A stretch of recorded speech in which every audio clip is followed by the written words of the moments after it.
Ladies and gentlemen, good morning. It is my hope and prayer that this video is actually going to find you guys in good health. Personally, I'm fine.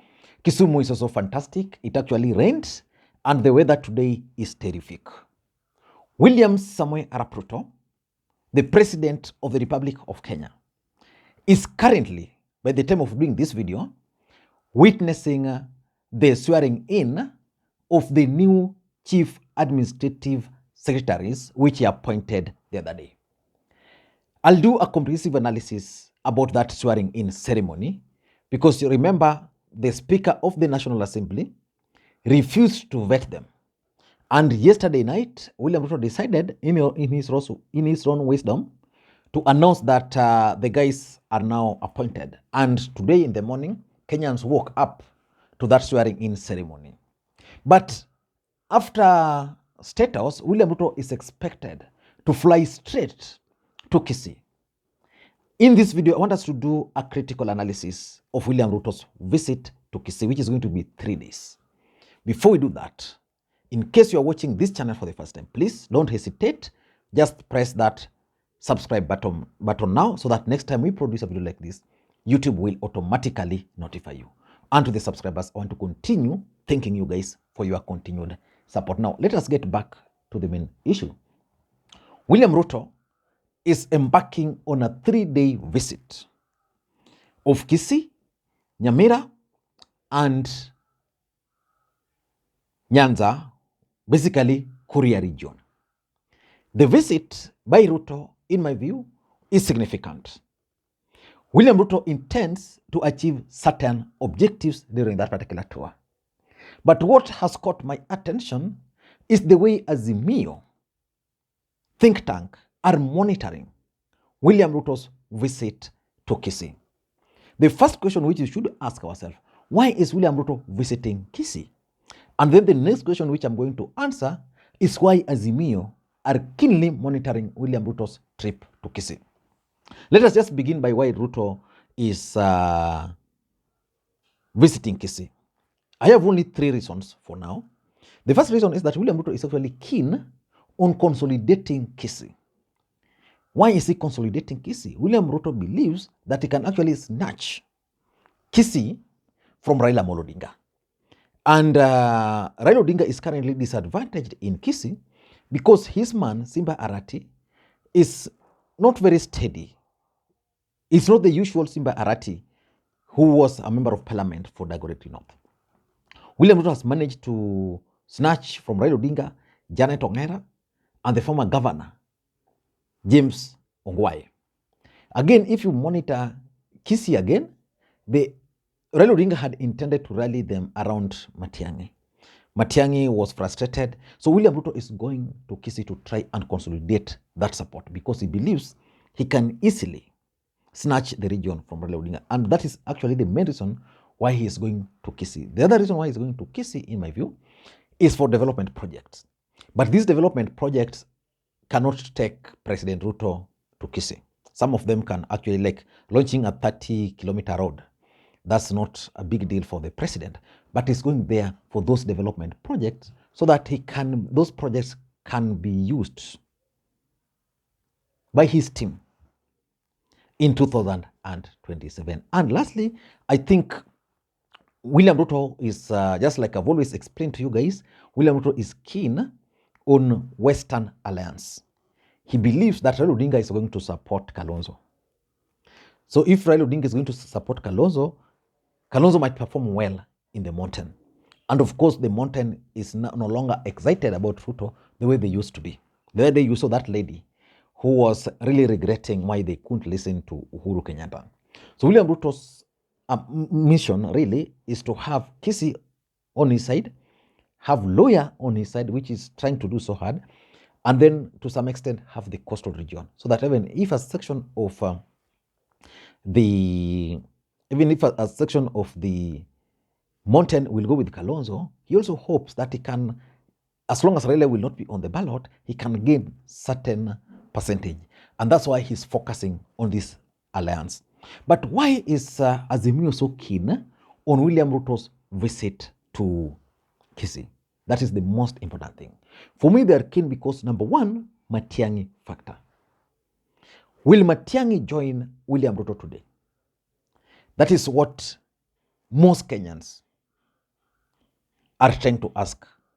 Because remember, the last time we saw Matiangi, he was in a meeting with Mochogu, the Cabinet Secretary for Education, and other Gusii leaders. That meeting was about this particular trip by William Ruto. So Azimio is asking themselves, will Matiangi attend? And if Matiangi will attend the event, what will be his message? Because definitely Matiangi's presence, if he will be able to attend, will mean that he will be given the microphone to speak. What will be his message? And should Matiangi attend, what will be the discussion about Matiangi, around Matiangi? What will the leaders in that meeting be discussing about Matiangi? Because remember, William Ruto was initially supposed to visit Kisii. That trip was cancelled last minute because there were demonstrations over the harassment of Matiangi. And very fast, William Ruto moved, and Matiangi, before we knew, Matiangi was off the hook. So Azimio will be really monitoring Matiangi factor in Kisii. So that's number two.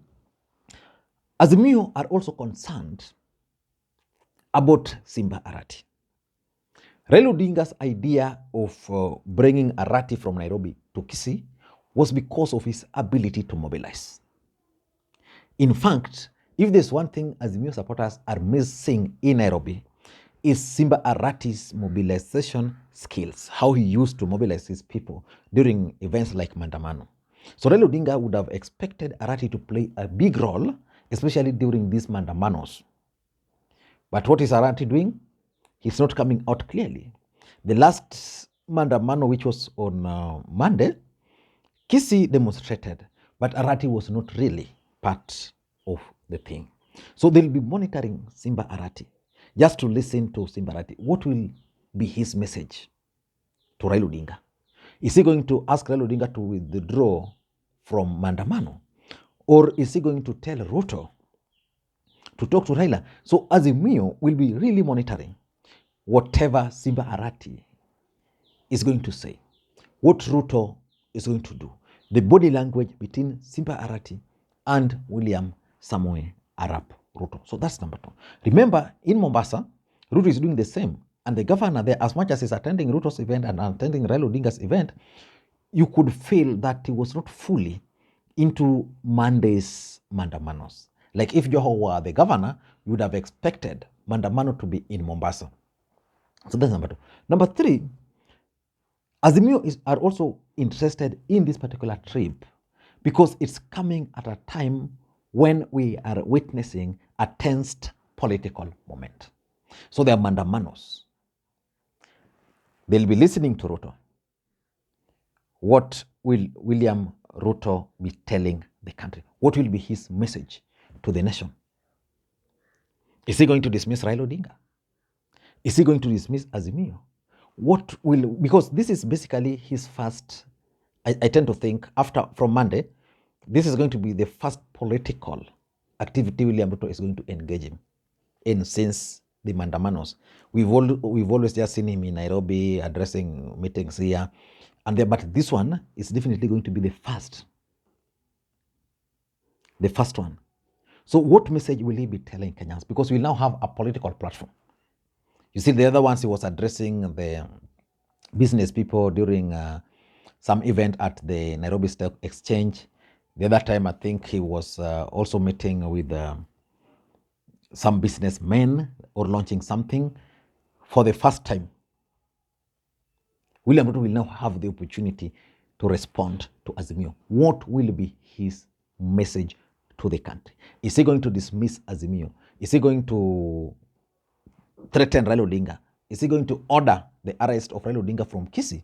So let us wait and see. And number four, Azimio will also be keenly, and I'm saying keenly, monitoring and counting the number of members of parliament from the Luo region who will join William Ruto in Kisii. If there's one thing you have to give to William Ruto, he's a politician who believes in perceptional politics. I'm certain that today in Kisii, William Ruto will go there with a huge number of members of parliament just to create a perception. He did this successfully in the last parliament. So for me, Azimio will be monitoring that we had 9 members of parliament who visited Ruto at State House. Out of these 9 members of parliament, which one will join Ruto in Kisii? Because remember, in Kisii, initially Ruto was supposed to also tour part of Nyanza in Migori. You know, I think he was supposed to go to Nyatike and I think somewhere in Uriri.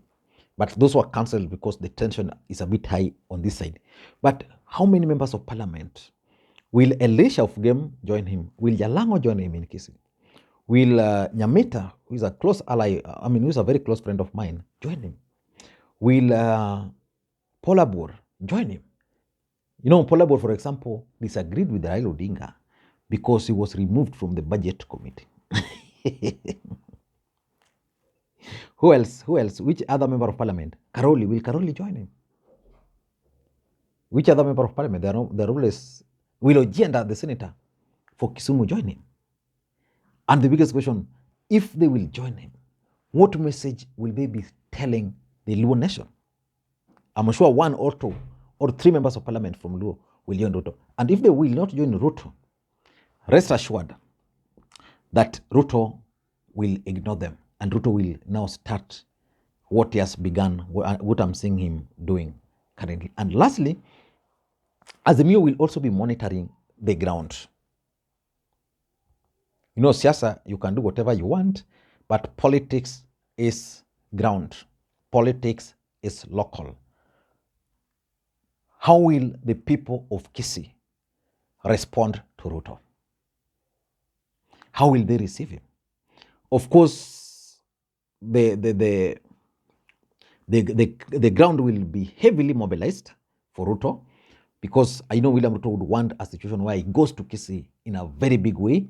He had to nominate the Solicitor General before moving. Omanga is already there. Who else was nominated? Mangi was nominated. You know, so Azimio will be monitoring the ground. How will the ground receive Ruto? I don't know what you think. So let us wait for William Ruto to arrive in Kisii. Then we will be able to monitor and then analyze further. Until next time, this is Lee Makwiny.